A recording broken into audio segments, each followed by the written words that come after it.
now, things are about to get serious. That's why I even put on a shirt here, because everything is gonna get very serious from now on.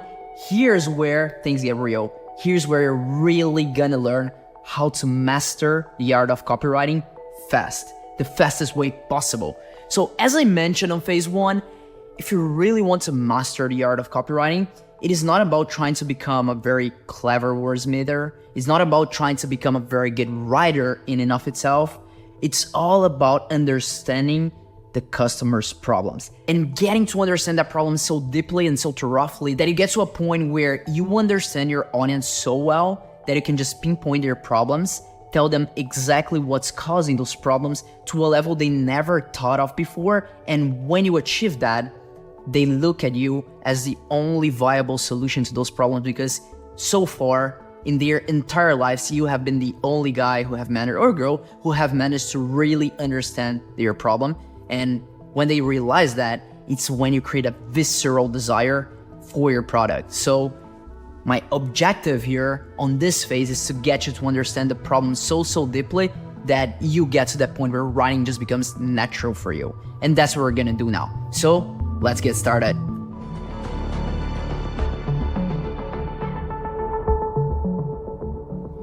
So this module specifically is about the principles of copywriting, and I want to cover here exactly the different types of problems we have, or more specifically 2 types of problems. There are problems that people have that they are aware of, and there are problems that people have they are not aware of.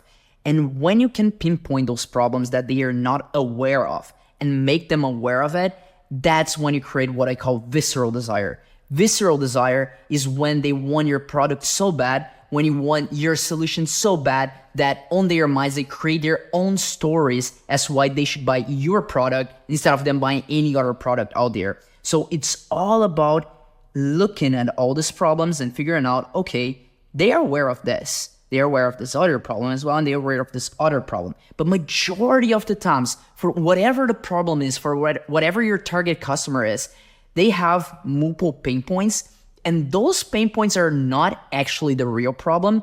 They are symptoms of an underlying problem.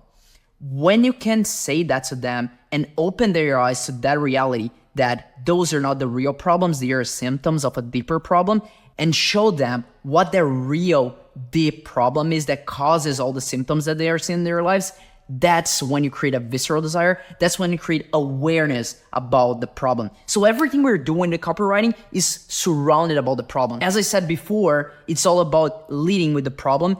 And as a general rule, the better you are at digging at the problem, really figuring out and pinpointing what's the problem and how they are feeling about it, the better your conversion rate is going to be on your copy. Meaning, the better you are at pinpointing those problems, and not only pinpointing them, but also digging a little bit deep and getting your customer to feel the pain of those problems, the better you are at doing that, the better you're going to sell. So this is an interesting scenario, because in order for you to solve your customers' problems, you first need to get them to really feel the pain of the problem.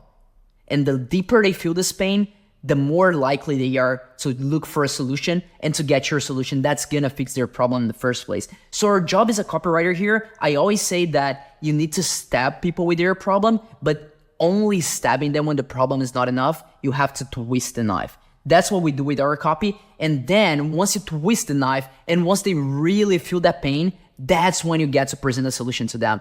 And I'm gonna show you exactly how to do that. And you have probably heard before that in order for you to be effective with your copy or any sales environment, marketing environment, you need to be able to communicate on an emotional level.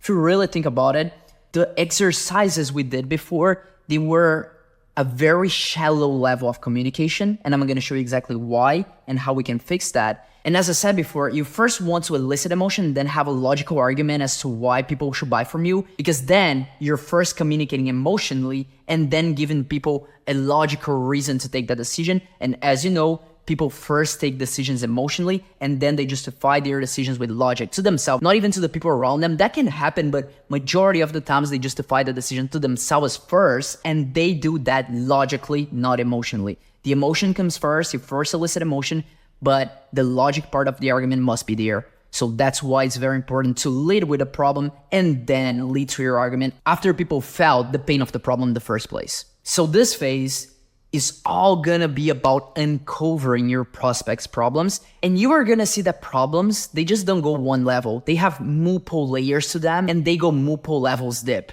And you need to understand that in order to be able to communicate emotionally. Because if you want to communicate emotionally, you need to use those deeper layers. And the reason majority of the people, majority of the copy out there doesn't manage to elicit an emotional response on people, it's because they are communicating at this first level, this very shallow level when it comes to problems and solutions. And that's what we're gonna learn how to do here. Now, before we do that, I'm just going over a few principles here. The first one is the problem, creating awareness about the problem. And really, all we are doing with the copy here is just taking people from whatever they are and creating awareness about their problem to a point where they cannot live with that problem anymore, because now they are aware of that problem. And every single time they experience a pain that reminds them of that problem, they're going to remember of you, because you were the one that made them aware of that problem in the first place. And when that happens, they see you as the only viable solution and see you as the only person who really understands them, who really gets them, who really gets their problem. And as a result, you obviously are the only viable solution to fix that problem for them, because you are the only one who really understands their problem in the first place.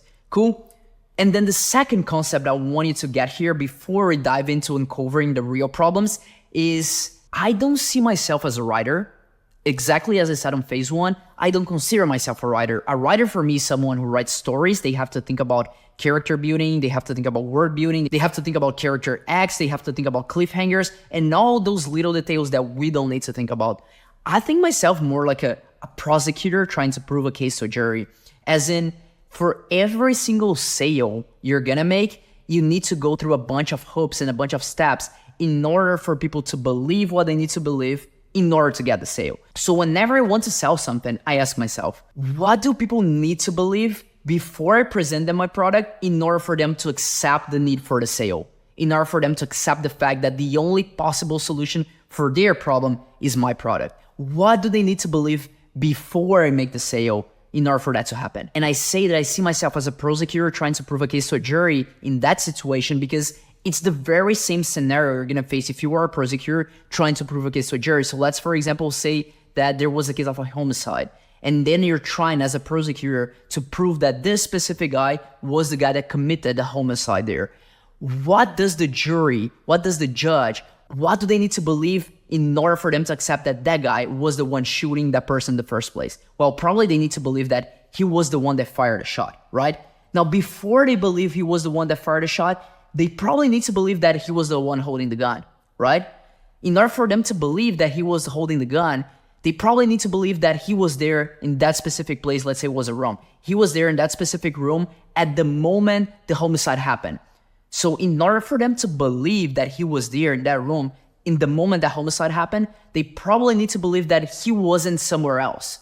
And from there, you always have a step before to see what do they need to believe before they can believe in this thing. So it becomes a chain of beliefs, and I'm gonna go over that on the next module specifically, but I just want you to understand that when I approach copy, I don't approach it as a writer. I don't approach it like in terms of characters, in terms of word building. I approach it more like a prosecutor trying to prove a case and trying to figure out what are the beliefs, what are the chain of beliefs that I need to guide people through in order for them to accept the sale. I know this is still a very abstract concept, but as we go through the modules here, it will all make sense. And I want you to have this little bit of understanding before I get into it, because it's gonna be very important as we go through the exercises. So those were the very two first principles I want you to think about copywriting.